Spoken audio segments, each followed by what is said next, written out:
It's Wagon Week in Red Dead Online, and that means this week's new update bonuses will allow players to make a lot of extra money without really doing any additional work that they wouldn't already be doing. I promised you guys earlier that I would upload a simple and easy money guide for this week about what exactly I do when we have these bonuses and how I take advantage of an opportunity like this. And whether you're looking to just coast by this week with your friends or take your money grind to the next level, this is definitely something you don't want to miss. And honestly, even after these bonuses expire, all of these tips and tricks still apply. They're just made even better because of the bonus. So let's jump right in. If you enjoy this video at any point, or if you just find it helpful, let me know by dropping a like on this video. And if you want to stay up to date and in the loop with everything Red Dead Redemption 2 and Red Dead Online, consider hitting that subscribe button with your notifications turned on.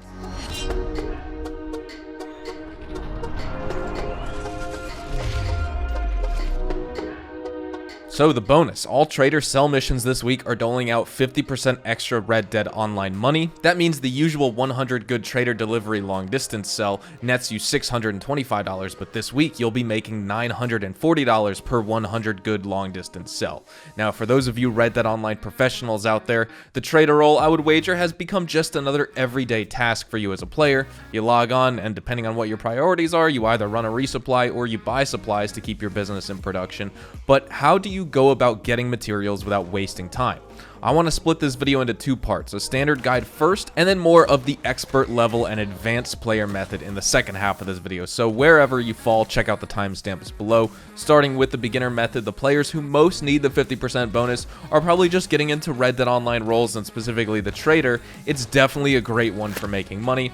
It's a more passive business than bounty hunter and collector, although it's a little bit less passive than the moonshiner business, and it really boils down to hunting animals and either donating their carcasses or skins to crypts so we can start producing materials. And I also have a few recommendations on easy hunting locations for fast materials so you don't have to waste any time. I would recommend you can hunt cougars. For some good materials, you can go over to many locations in tall trees and the Great Plains. Just looking at the map here, we have a few different points of cougar spawn points that you can take advantage of. At the T in tall trees, you have plenty of different spawns for a cougar to go by there. And then I also recommend you run south by Manzanita Post, a little bit southwest of there, to Bear Claw Cabin, basically those 4 cabins right there, and a cougar will spawn in that area. Then you can make your way over east by the windmill southwest of Blackwater, and there are 2 potential or 3 potential locations for a cougar to spawn over there. And then if you want, you can also run back to where the John Marston Ranch is, over at the G and the R and the E in Great Plains, although that cougar spawn is a little bit more rare, and some players are reporting that cougars aren't really spawning in these locations as much as they used to. Before, you could run back and forth, and as long as you gave these cougars a 2-minute respawn timer, you can go back and just farm these over and over. But that's a big recommendation right there. I have a few others. You can also go after the pronghorn in Rio Bravo.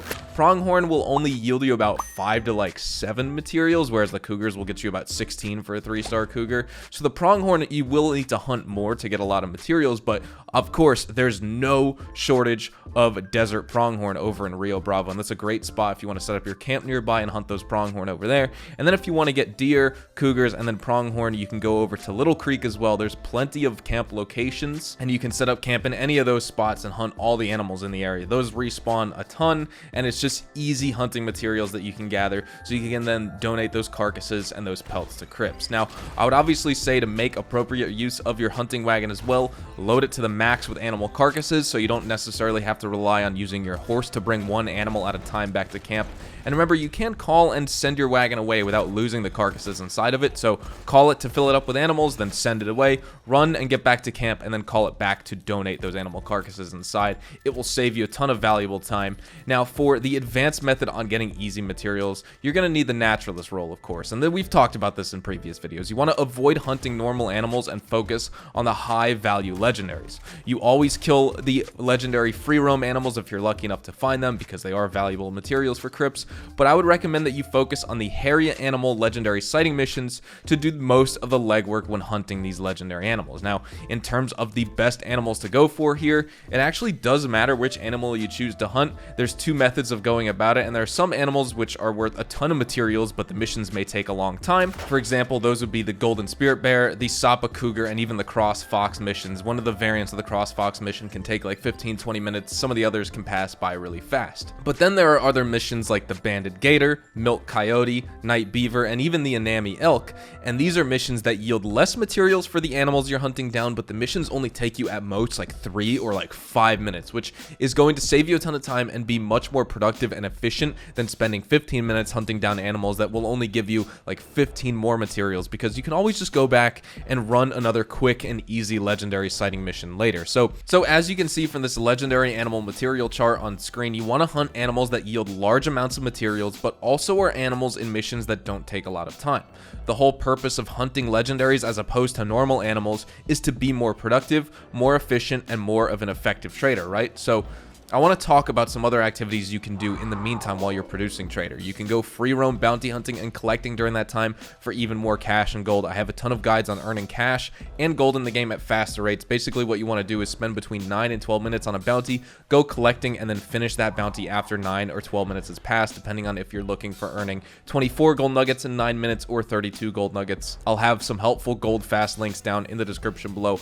Also, every time you run a resupply for trader, you will be producing 25 goods, and then you need to resupply again. It takes 2 minutes per good to be produced, which means 50 minutes in between resupplies, and that's enough time to get a moonshine production started and have that batch get finished so that after you run the resupply, you can deliver some moonshine as well for even more money on top of the bounty hunting, on top of collecting, and on top of the trader role. Now, just some quick things to avoid as well: online story missions like the Land of Opportunities or the Life of Shine moonshine missions, because that halts your trader and moonshine productions. Same with legendary bounties. Your moonshine and trader productions do not produce during the time you spend on those missions. However, the exception is the legendary animal hunts. Those are one of the very few activities in this game that don't halt the trader and moonshiner productions. So with all that said, that's how you can stock up trader materials really fast, make a ton of extra money with the long distance sells this week. If anyone comes after you and tries to blow up your materials, you can either just close your game or leave the session if you're not going to win the gunfight. Don't let your materials get destroyed, because that way you will actually lose money on the delivery mission. Just close the game, load it up, or leave the lobby and load up into a new lobby and just repeat the sell if you're getting nervous and someone's coming after you. That way you don't lose everything and you can still sell long distance with basically no risk at all. So with all that said, we're going to wrap up the video right here. Hopefully you all enjoyed the video today, and if you did, hopefully I earned your like on it. And of course, if you are new to my channel, want to stay up to date with all the best Red Dead Online and Rockstar Games content, consider hitting that subscribe button so you don't miss out on a single thing. We consistently talk about updates, news, information, tips, tricks, and even leaks, and we'll keep you guys updated here on the channel daily, so make sure you hit that subscribe button. If you guys also want to follow me over on Twitch, Twitter, and Instagram, those are the best places to get connected with me outside of YouTube, and you're more than welcome to ask me any questions on there. You can follow me at HazardousHDTV, and all of my social media links can be found in the description down below. With that being said, thank you all so much for watching. Hope you all have a fantastic day, and I will see you guys in the next Red Dead Online video. Adios, amigos.